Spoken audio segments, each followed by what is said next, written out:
So more of my backstory about this is about orality. Billions of people cannot read. I worked at a seminary for 12 years, and in March they had a week-long missions conference that brought in a couple of dozen missions agencies with lots of representatives each, and had all kinds of seminars and presentations. And some people will focus just on this orality issue.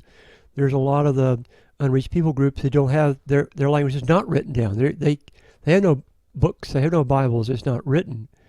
And so how do you reach an oral culture, which is a really complicated, difficult thing, and they're grappling with that. It includes storytelling and all kinds of other things. But orality has been around since the time of Christ and before. I mean, now everybody knows how to read. Everybody in suburbia might, but that's not true all around the world. And so here's an organization that deals with oral Bible. So if I can pull that website. So they're dealing with these kinds of matters, a whole association of them, oral learning, and about what they do, what you can do, and those things. And from there, part of my story, I came across this device. If you look at there carefully, here we go. It's a hand crank. Again, because people often this is a player. So you put a recording into it, SD card, and you crank it, and that recharges itself. So you can play it. So you play it to a group. And I looked around. This is with a wonderful organization called Faith Comes by Hearing.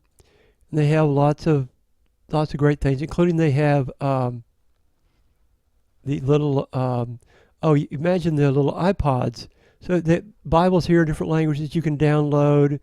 Really, really neat. But also they have, back over here, they have, if I can find it, Bible sticks, which is kind of like the Bible that are on little playing devices like that. I think it's really cool. So I was looking around at other kinds of devices, and I came across this thing called Papyrus. If you'll click, here we go, maybe not. This company, and I've given out catalogs on both of these a whole lot. Let's see if I can bring in the Papyrus. Papyrus, there he is $49. Now this one's solar powered, not a hand crank. They use SD cards, and a lot of people can hear it, 20, 50, 100 people can hear it.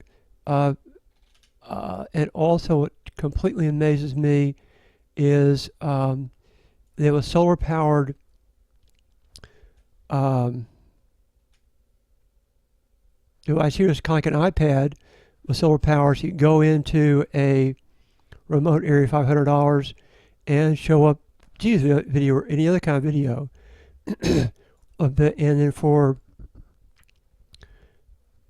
$3,300, you can get all this equipment to go into a remote location. You saw, I'll go back to the home page here in a minute, where you can go in and show a movie to a very large group. So, like there, Jesus film. And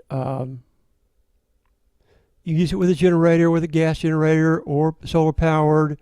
But these things, the point is that I learned, part of my backstory is that this stuff exists.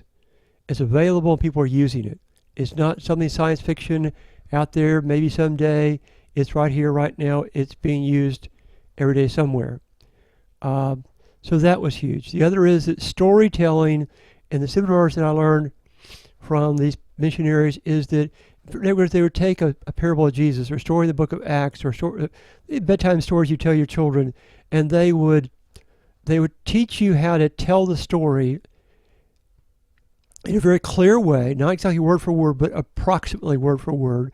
And you learn it with a group, and we learned to tell a 5-minute story because we heard it 3 times and we all got it. And then you're able, also they add to that song. Some cultures are really into song, others into dance, others into drama. So how do you dramatically illustrate these stories? That's to make it culturally appropriate, but you're teaching the Bible using stories. Really, really important. And also, real big thing is mobile phones.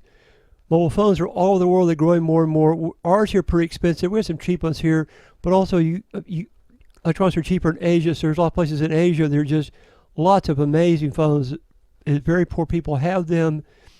And there's some that I've heard they have a Bluetooth kind of device, wireless device, where you can, in other words, if I have a recording of a song of Amazing Grace on my phone, I could get over next to you within 10 feet and I could transfer it to you.